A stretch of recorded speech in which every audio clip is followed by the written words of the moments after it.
faut pas confondre le conjoncturel et le structurel. Quand l'astrologie, puisque l'astrologie peut prétendre à incarner le structurel, c'est-à-dire quelque chose qui correspond au fonctionnement d'une société universellement, c'est-à-dire à travers toute l'histoire de l'humanité, il y aurait eu des fonctionnements récurrents, permanents. Fonctionnement dans l'espace et dans le temps.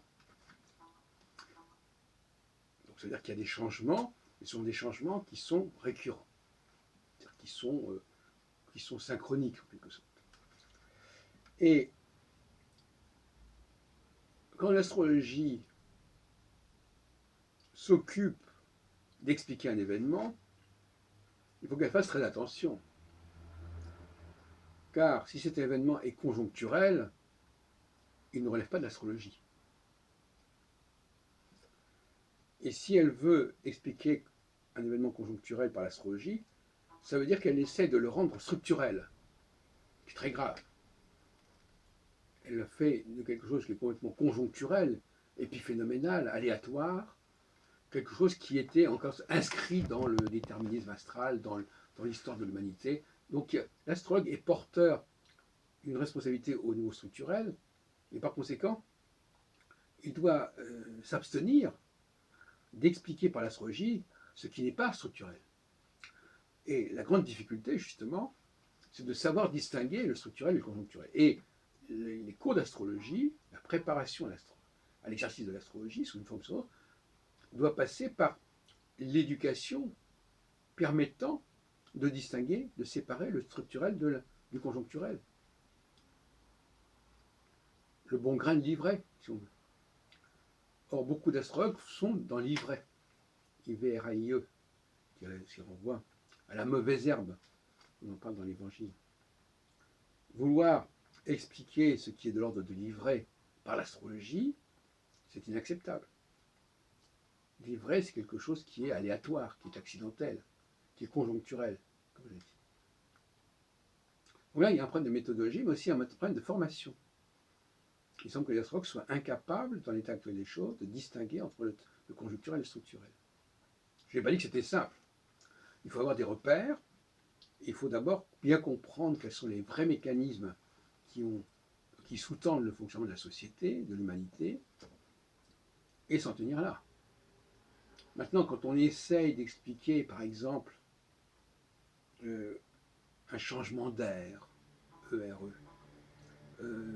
quelque chose qui serait majeur dans l'histoire de l'humanité, tout ça, ce sont des phénomènes conjoncturels.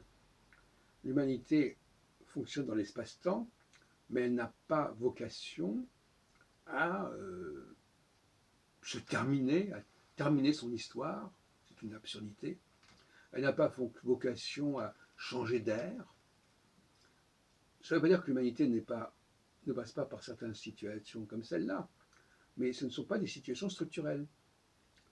Par exemple, l'histoire de l'ère du Verseau, c'est fondamentalement quelque chose qui est conjoncturel en réalité, qu'on veut faire passer pour du structurel. C'est ce que je veux dire. L'astrologie n'est pas là pour rendre compte de cycles de 2000 ans, par exemple, des choses comme ça.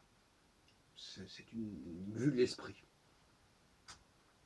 Elle peut travailler sur des cycles de 7 ans, par exemple, ou une succession de cycles de 7 ans, mais elle ne va pas travailler sur des cycles de 2000 ans ou de 2100 et quelques. Donc là encore, on veut ce qui apparaît comme un changement définitif, ça c'est du conjoncturel. Dans le domaine structurel, il n'y a pas de changement définitif. Il n'y a que des choses qui reviennent. Donc toute idée de quelque chose qui se termine ne peut être que conjoncturelle, comme la mort, quelque part, est conjoncturelle. Ça peut être d'ailleurs un assassinat, ça peut être un accident de santé, ça peut être n'importe quoi, c'est conjoncturel. Et même quand les gens disent il faut bien mourir un jour, oui, mais quand ça se produit, c'est quand même conjoncturel. La mort n'est pas une donnée structurelle pertinente en astrologie. Ce n'est pas un sujet que l'astrologie doit traiter, même si elle l'a fait dans son histoire, dans sa littérature. C'est un problème. Mais globalement, ça ne fait pas partie de son système. Et d'ailleurs, l'individu n'est pas non plus quelque chose de structurel. L'individu, en tant qu'individu, c'est du conjoncturel.